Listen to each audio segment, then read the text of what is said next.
I rise to support this motion by the Honorable Senator Catherine Muma because this is a very emotive issue, and for informational purposes, the lack of ID and the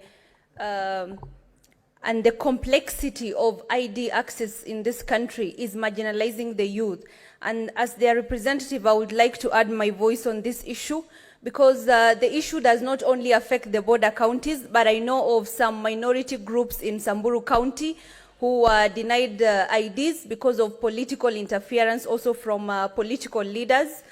And it was very sad for me as a young person buying in this country, and I had to facilitate my people to get IDs, people who I grew up with, people who are born and went to the same school with me, people who are legitimately part of Samburu County, but because of some local leadership, they were denied the IDs. So I think we also need, as political leaders, to stop segregation of our own people and ensure that every Kenyan is taken care of and their rights are respected. Thank you, Mr. Speaker. Senator Murango.